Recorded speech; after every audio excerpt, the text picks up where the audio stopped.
Hoje recebendo o presidente do Tribunal de Contas do Estado da Paraíba, o conselheiro Fábio Nogueira. Presidente, boa tarde, seja bem-vindo ao nosso programa. Tudo bem contigo, presidente? Tudo em paz, boa tarde, meus cumprimentar você, a todos os telespectadores. Prazer estar aqui para que possamos conversar assuntos relevantes de interesse da Paraíba. O Tribunal de Contas tem tudo a ver em relação à questão desse período junino de São João, período em que há aí o maior número de festividades, inclusive com recursos públicos. Onde tem recurso público tem que ter lá o Tribunal de Contas, e a população às vezes não consegue entender como é que a cidade não tem o mínimo em saneamento, em saúde e educação e tem dinheiro para festa. Como é que é qual é o medidor que deve ser utilizado, além do bom senso, para realizar uma festa, o município ter condições de realizar uma festa e não cumprir com as obrigações mínimas? Onde é que entra o tribunal nessa fiscalização? Olha, o tribunal é o órgão responsável pela fiscalização dos recursos públicos. Se você tem um evento, no caso, os festejos juninos, realizados com recursos públicos, obviamente compete ao Tribunal de Contas, no caso da Paraíba, ao Tribunal de Contas do Estado, fiscalizar a aplicação, a execução desses recursos. E nós montamos este ano uma estrutura, né, específica. A auditoria já fez um levantamento, um relatório preliminar, através de uma auditoria coordenada, em face dos gastos ou investimentos realizados com festividades, para além do São João, ou seja, para todo o exercício, no âmbito dos 223 municípios da Paraíba e no governo do Estado. Então, terminamos esse levantamento preliminar, nós apresentamos à imprensa e à sociedade paraibana há 2 semanas atrás, em relação aos gastos de 2023 e 2024, já chama a atenção que houve um aumento, ou seja, um incremento da ordem de 50%, 2024 em relação a 2023, e os estudos preliminares apontam que em 2025 esse aumento ainda será ainda maior. Então você pergunta de forma muito pertinente, né? É prudente, não é? É razoável que um município pague R$500 mil de cachê a uma atração musical? Depende do município, depende do porte, depende do formato do evento. Eu penso que um município que não consegue pagar o piso nacional do magistério aos seus professores, que não consegue disponibilizar na rede pública de saúde, nos postos de saúde, os medicamentos que a sociedade reclama e precisa, não me parece razoável gastar uma fortuna. Então, nós vamos considerar tudo isso quando das prestações de contas. A administração municipal, ela é regida por princípios, por regras que os gestores devem observar. Dentre esses princípios, há o princípio da vantajosidade, da economicidade, da eficiência. Não é eficiente o município que está passando dificuldades, né? Repito, investir ou gastar recursos consideráveis. E nós estamos fazendo o cotejamento para que esse relatório seja de fato técnico, esclarecedor, não é? Nós estamos fazendo o cotejamento. Quanto o município está gastando ou investindo nos festejos em relação à sua população, ou seja, os investimentos per capita. Estamos comparando os gastos com educação, com saúde e com infraestrutura para saber Isso é bastante subjetivo a cada município, né? Não, é bastante objetivo. Bastante objetivo a cada município. Exatamente, né? É próprio de cada município, mas é um critério objetivo. Critério bastante objetivo. Para não ficar, Bruno, naquele, ó, gastou tanto. Mas é muito ou é pouco. Nós estamos fazendo de forma objetiva esse cotejamento. Buscando ter ali uma linha para... Exatamente, fazendo uma análise comparativa com os gastos em infraestrutura, com os gastos em saúde, com os gastos em educação. Se o município, Bruno, está em estado de calamidade pública, ou seja, ele está numa situação difícil, concorda? Não é razoável que ele gaste milhões. Então, em eventos. Agora, o que precisa deixar é que nós também não somos contra a realização de eventos, pelo contrário. Tem alguns eventos que, para alguns municípios, proporcionam um incremento da economia, porque a atividade turística ela tem uma incidência sobre, não é? Aí 56, 60 itens da economia. Agora, é necessário que esse município esteja inserido dentro desse calendário, né, turístico nacional, digamos assim, ou até estadual. Que esses eventos proporcionem, de fato, resultados positivos para a sua população. Esse novo modelo, inclusive é um modelo eu considero até novo, que a gente conseguiu inclusive ver que ampliou esse ano para diversos municípios, que é a parceria público-privado. É um modelo em que o tribunal vê com bons olhos, que apoia e acredita que todos os municípios devem seguir esse novo modelo? É um modelo interessante, até porque os municípios, né, o Estado como um todo, quando eu falo Estado, né, o Estado brasileiro já tem uma carga enorme de obrigações, né? São obrigações das mais diversas, mais urgentes na área da educação, de segurança pública, geração de emprego, saúde. Então, se o município consegue equacionar, trazer a iniciativa privada para realizar um evento, o tribunal vê com bons olhos. Agora, é necessário que todos os pré-requisitos, né, estabelecidos, os requisitos estabelecidos pela legislação sejam observados. Por quê? Porque, diferentemente do setor privado, onde é permitido ao cidadão, né, fazer tudo que a lei não proíbe, no setor público é o contrário. O gestor público só pode fazer aquilo que a lei permite. Então, de forma resumida, o tribunal vê com bons olhos essas parcerias, porque diminui os gastos, os dispêndios públicos com eventos. Agora, é necessário que todos esses critérios, esses requisitos estabelecidos em lei, na legislação, sejam cumpridos. Nós finalizamos agora o primeiro semestre de uma nova legislatura que está ainda começando, inclusive com novos gestores. De maneira geral, do perfil da Paraíba, como é que o tribunal tem identificado o comportamento desses novos gestores em relação à responsabilidade com os recursos públicos na Paraíba de maneira geral? Olha, nós temos avançado muito no âmbito do Estado da Paraíba na relação harmônica, respeitosa, mas, sobretudo, no que diz respeito ao estabelecimento de um diálogo permanente com o gestor público.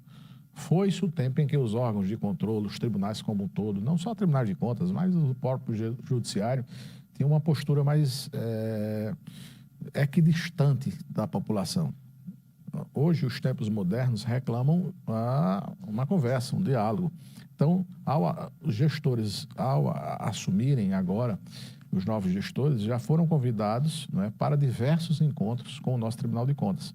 Não só os gestores, mas principalmente as suas equipes, para a apresentação das nossas ferramentas, como prestar contas, diversos cursos. Nós não paramos de realizar cursos. Agora mesmo, estamos com foco na primeira infância, né, onde já fizemos diversos encontros regionais para chamar a atenção dos gestores da necessidade de inserir nos instrumentos de planejamento LDO, LOA e plano plurianual os orçamentos necessários para a educação.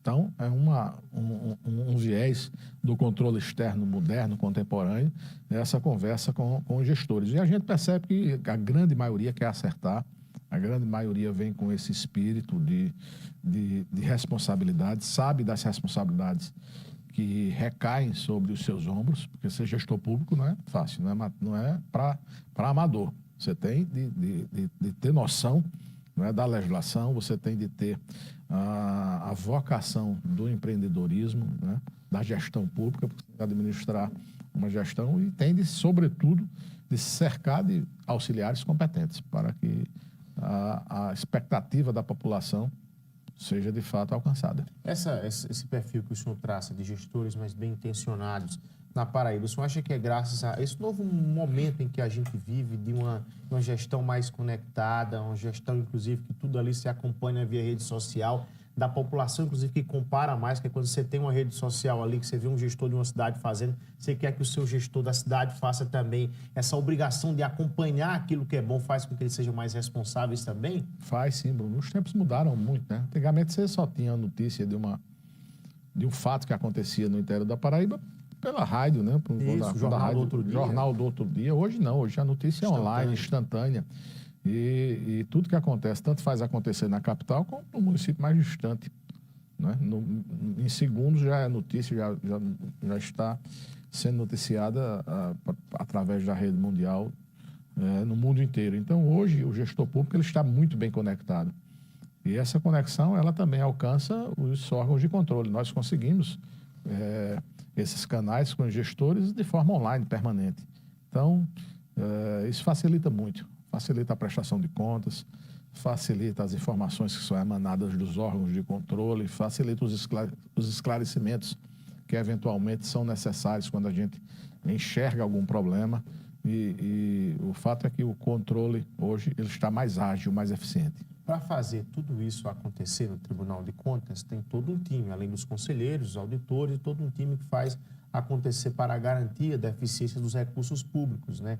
Recursos humanos. Por falar nisso, há alguma previsão de concurso público para o tribunal? A gente se preparando, é um órgão, inclusive, de credibilidade no Estado. Como é que está essa situação em relação ao concurso público lá do tribunal? Olha, ao assumir, nós instituímos uma comissão, onde eu designei o presidente nominando Diniz, o conselheiro nominando Diniz, para presidir essa comissão e fazer esses estudos. De fato, há uma deficiência, há um déficit no que diz respeito à atividade fim do Tribunal de Contas, ou seja, há um déficit no número de auditores de controle externo. Agora, nós precisamos compatibilizar. Mas de qual perfil? Contábil ou na parte de direito? Não, os auditores, nós não temos essa distinção. Os auditores de controle externo, eles estão aptos a... Todas as funções, tem que ser um conhecimento amplo. Um conhecimento amplo. É óbvio que quando um auditor de controle externo tem a formação de engenharia, né, por gravidade... Isso, ele vai ali analisar as medições, as obras e tal. Exatamente, mas não há essa distinção quando da realização do concurso público. Concurso de cargo de nível superior, então a exigência é que tenha um curso de fato superior.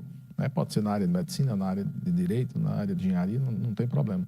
Então nós temos um déficit hoje no quadro de auditores, mas nós precisamos compatibilizar. Em torno de quantos hoje auditores, presidente? Olha, a projeção só na nossa gestão, que são 2 anos, 25 e 26, são de 20 aposentadorias.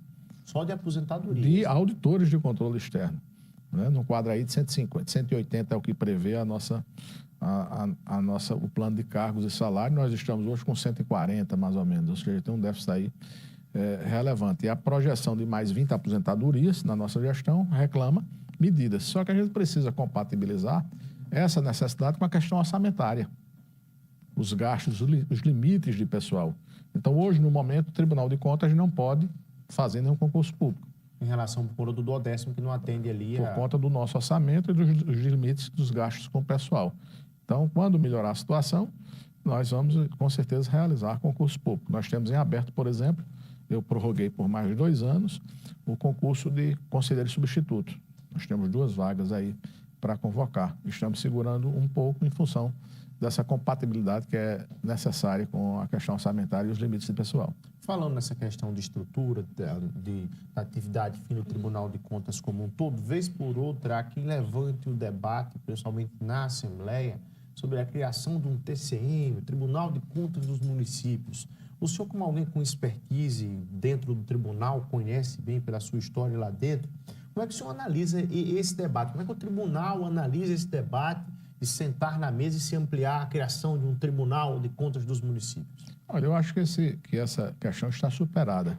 A Paraíba, através das suas lideranças políticas, e não só lideranças do meio público, mas também a da própria sociedade, já percebeu claramente que não há por que se criar mais um tribunal, mais despesas, quando o nosso tribunal está fazendo o seu papel de forma muito competente, atendendo às demandas. Então, esse debate surgiu lá atrás, eu acho que está superado, não vislumbro, não é um ambiente, não só político, mas econômico, financeiro, para a criação de mais um órgão. Teve recente uma notícia que surgiu, inclusive com diferentes interpretações, dando conta que o Supremo Tribunal Federal teria julgado uma ação, que daria mais poderes ao Tribunal de Contas, que as câmaras não poderiam reverter as decisões do tribunal em relação ao julgamento de contas de gestores. O que é que tem de verdade e o que é que tem de fato, de fake, nessa notícia que circulou recente com muita veemência? Eu diria que não foi nem fake. Foi um equívoco, porque era uma matéria, uma decisão do Supremo Tribunal Federal pretérita, ainda acho que o ministro Sepúlveda pertence, que estabelecia que não caberia às câmaras, ao Poder Legislativo, não caberia às câmaras apreciar as contas de gestão dos gestores. Mas o que está valendo hoje, a decisão do Supremo, é que a palavra final é do Poder Legislativo, principalmente em relação às contas de governo, onde o Tribunal de Contas, tanto o Tribunal de Contas da União, como os dos estados e os dos municípios, onde tem, emitem um parecer técnico e encaminha para o Poder Legislativo respectivo. A palavra final é do Poder Legislativo em relação às contas de governo. Em relação às contas de gestão, ainda há controvérsias, né?